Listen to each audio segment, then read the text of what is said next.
Everyone, welcome back to Pine Hollow out of Diagnostics. Guess who's back in the shop? It's Noah with his 1998 Saturn wagon. So no more parasitic draw, right? Nope, none at all. Fantastic. Yeah. So the door locks, the switch did the trick. Yep. And now it's back for some more TLC because, well, it's got to make it to 300,000 miles. Absolutely. So even though it burns oil, Noah still wants to kind of, do some maintenance items on it. We scanned it for codes. The check engine light has been on probably forever. Yeah, just about. Just about forever. And we pulled some codes out of it. Here we go. 133, oxygen sensor slow. 449, evap system vent control. 327, NOx sensor signal. 1624, PCM RAM performance or snapshot available. So I guess it's telling us we need 3 parts, right? An oxygen sensor, a vent solenoid, and a NOx sensor. Well, we just want this thing to drive well. We don't really care about emissions. So in the Rock Auto box here, we have AC Delco NOx sensor, AC Delco oxygen sensor, single wire, made in Japan. Amazing. It's actually a Denso unit. So, and like every part for this car is like what, 20 bucks? Yeah. Maybe 60 yeah. at most. 20 So you can go on a shopping spree on Rock Auto and just go nuts. And the last problem is, you said it was overheating on, like in town or on climbs? On climbs, yeah. On climbs. Yeah. Okay. And the AC doesn't work. And, oh man, you want AC? Yeah. She's asking for too much. So, if the car runs fine and it just overheats, like in town, slow traffic, or on climbs, that is almost always a problem with the radiator cooling or the radiator fan not switching on. We're not worried about the thermostat because if you're driving on the highway, flat just cruising, perfectly fine. There's airflow through the radiator. The engine, heat can be dissipated efficiently. But if you're going in town or climbing a slow like gravel road, there's not enough airflow, engine's producing more heat obviously, and then you get this imbalance, heat buildup, you start overheating. So we're going to test this cooling fan, and there's no code set for it, but this is 1998 and I think we still have bidirectional controls from GM, functional tests, output controls, and fan relay on off. So that's the one we want. So toggle it on, off. You can hear something clicking in the fuse and relay center. So that's a good sign that we have control. However, our fan obviously does not kick on. So let's do a quick diag on the fan, throw in these parts, and get this Saturn out of here. Alright, we popped off this fuse box cover and we have labels, cooling fan, AC, or ABS. So we don't have ABS, thank goodness. Now the cooling fan is this guy here, so we can toggle it on and off. If we take this guy out, we should hear no clicks. Perfect. And now we can do all the testing right from here to see where our problem is. Is it a bad relay, or is it a bad wiring, or a bad cooling fan? So looking at our relay, we can see the control pins are 85 and 86, so these two. And we can, assume that they're good. We can do a quick check with the test light. So these 2 pins here and here is the control. We can plug in our little baby test light. There and there. Now, we toggle the relay on and off. Bingo. On, off. So that confirms that we have a feed to our control side, and the control side ground, the driver and the PCM is good. Now let's focus on the load side. So on the load side, one of these should be hot all the time, and the other one should go right to our cooling fan. Now, if the circuit is sound, when we connect our test light, it should actually glow. You can see it does not. So either we're missing the constant power on the load side, or the other option is we have an open circuit somewhere between here, the fan, and the ground for the cooling fan. So next step is to just see which one of these is a constant power. So if we find a good ground somewhere, so that's not the constant power. Let's try this guy.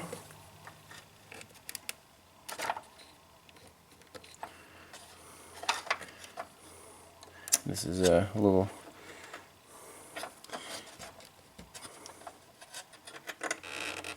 There we go. So that is our constant power. I'm just grounding on that bolt. So the last thing, the problem we already narrowed down is between this pin on the relay, and that is the feed to our cooling fan. There's a open circuit somewhere since our light did not come on. So in this case, the next thing we can do is unplug the actual plug on the cooling fan here. Probably get a pick, it's kind of hard to get to. And then we'll put our test light in here, energize the relay, and if the test light comes on, we're done. It needs a cooling fan motor. Okay, I got the fan connector unplugged. Test light's replacing the fan motor now. Let's put the relay back in and do our bidirectional check since we have this capability. It's pretty sweet. Now if you didn't have this capability, you could just like turn on the AC or something and the fan should kick on. Bingo. On, off, on, off. So that's it. And we could have started there, but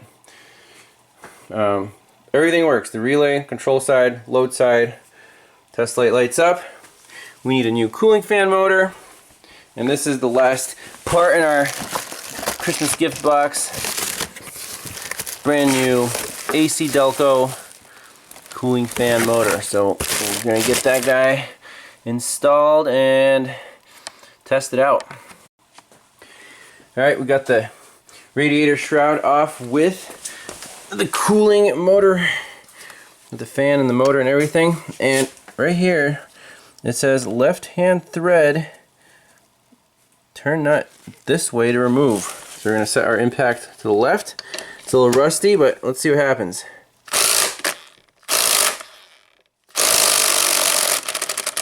I think it's tripod time. Action shot.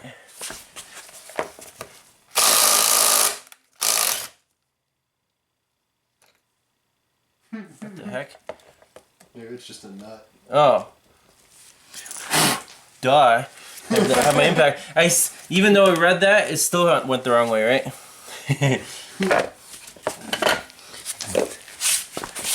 And I showed that on video too.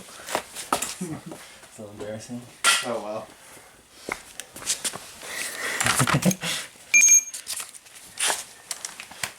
I'm like, well, since we're going reverse, we have to set it to reverse, and that's like the regular way to loosen it. 1, 2, and 3. Man, this is like too easy. Maybe I should get a Saturn. Pretty easy to work on. Get our new OEM unit. I guess we could bench test it if we really wanted to. See what's wrong with that guy. See if the brushes are toast. Pop it in here.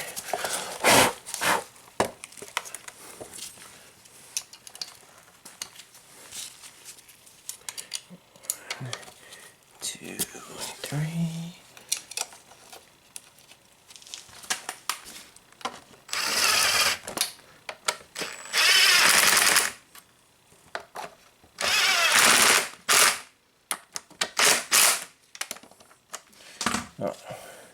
That was the wrong hole. No wonder it didn't tighten up. That guy there.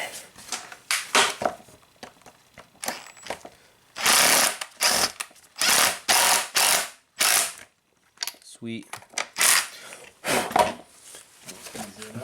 Now our fan. I don't think there's anything. It's just friction. Oh, okay. It gets held in by that. It's actually keyed in. There you go. Drops right in. And let's try to get this right this time. So we're going left to tighten it.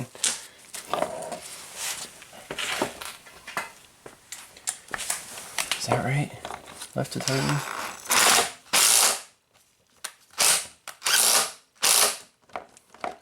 Easy enough. That's it. I guess we can plug it in and test it out. We also need to get this oxygen sensor out of here while we're at it. I swear this is like the easiest car I've worked on today. Or in a while. Good thing it's not a BMW, right? Yeah. That thing would not have lasted this long, and the parts would be a little more expensive than 60 bucks a pop. Or if you're on a real budget, you can get it for 20 bucks a pop. But we're going with all OEM parts. Tighten toward that guy down.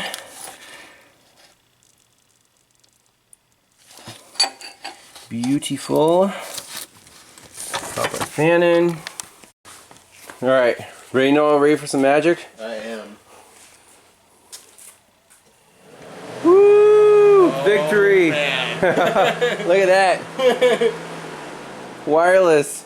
Fantastic. On a 98 Saturn, I can control your fan from my workbench. Alright, fixed.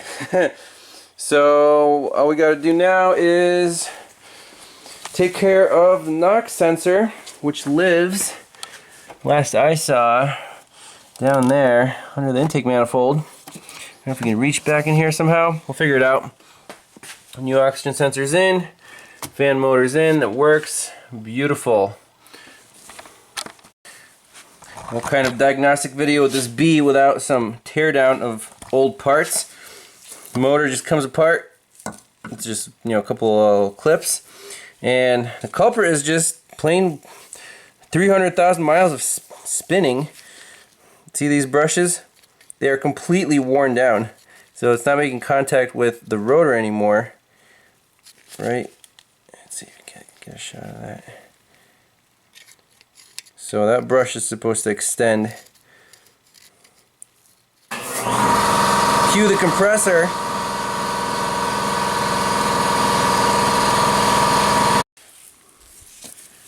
Where were we? So brushes, yes, completely worn down, and that's it. So the motor lasted a good long while. The bearings are still serviceable, but it's time for this thing to go to the scrapyard. Now let's see where this NOx sensor lives. It lives under the intake manifold, and you guys can see it. You can do the classic Eric O. South Marine Auto reach around move. And I don't know if you guys can see that. There's my fingers right there. And NOx sensor is right there. It is right here. I can try to get this connector off. There it is. Now we just need to find a way to get a socket on here and unscrew it.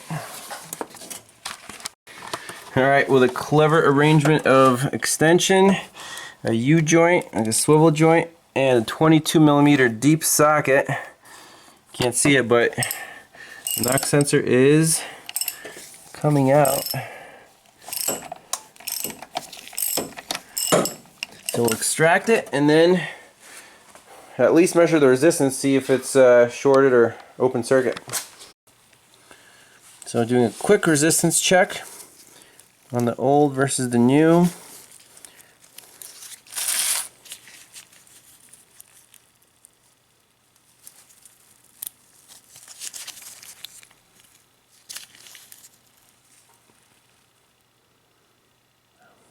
100 kiloohms.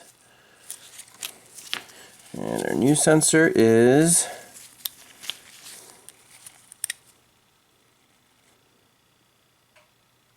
100 kiloohms. So at this moment there shouldn't be a circuit problem. However, these sensors, as the engine block heats up, it could be an intermittent problem in there. So we're going to put the new one in. We're not going to throw away the old one just yet. Reset the codes, drive it, and go from there. And it is important to torque this thing to spec, so we'll look up the torque specification online, make sure it's installed properly.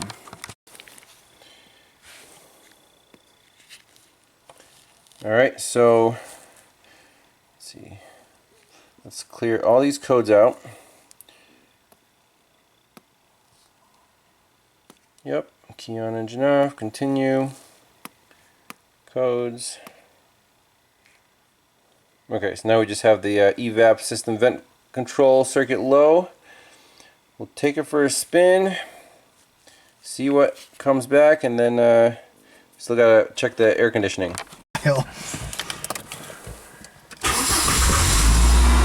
Wow, that's like, you can feel it. Yeah. Da, da, da, da. Car's hardcore. Fired right up. Let's see how long it takes for this bank 1 sensor 1 to wake up. Remember, it's a single wire sensor, we have no heater on it, so the downstream probably will wake up before upstream.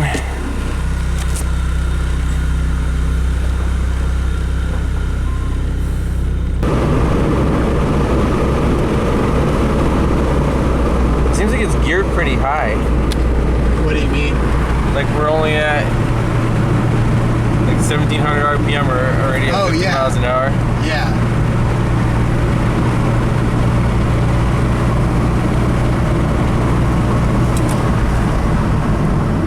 Raccoon.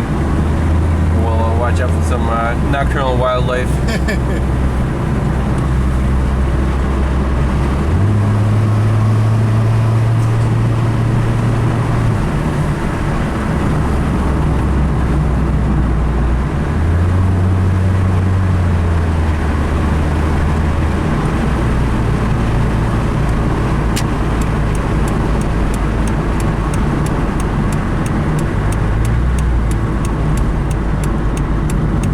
Your odometer still works fine? Yeah.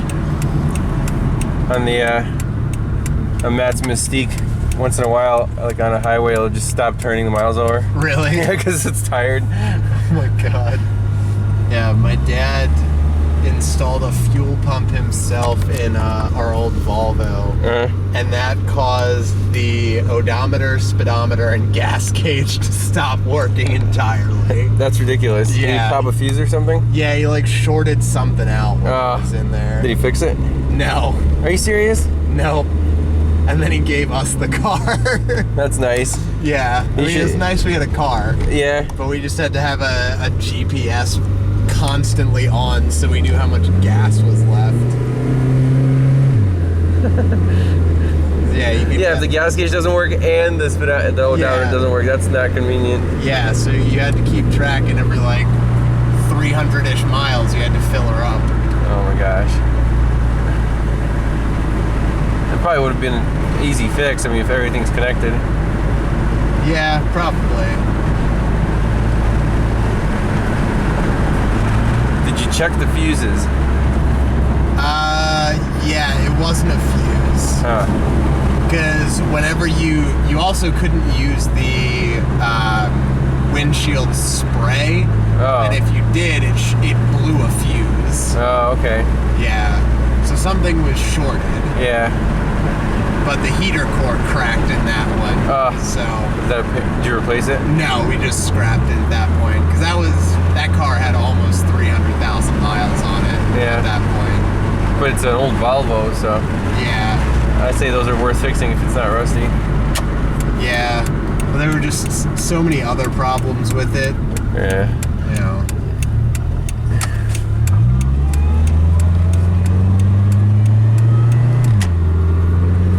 So we're looking at the knock retard data PHAD.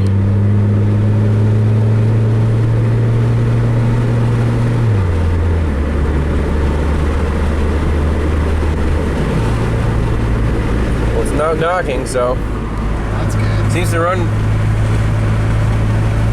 as well as it can. Yeah. Alright, we took the Saturn around the block, about 10 miles of varied driving, hard accelerations, held up like a champ. You hear the cooling fan kick on? Mm-hmm. So the temperature is rock solid, right over a quarter of the way up the scale. We just have that evap code, no other code set. We can even look at our data, see what the coolant temp is. It's at 174 right now.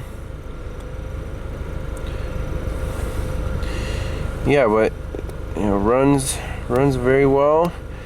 So now let's just check the air conditioning and this thing will be all set. Alright, well, the Saturn is out of here. We've got everything to work. Even the air conditioner worked, more or less. Not perfect, but you know, I think it's still the original compressor. Like, you know, almost 300,000 miles.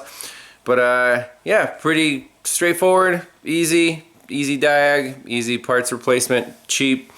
So Saturns, pretty awesome cars, except for that pesky oil burning issue, but apparently they keep running. And yeah, with that, thanks a lot for watching. I'll see you guys next time. Bye-bye.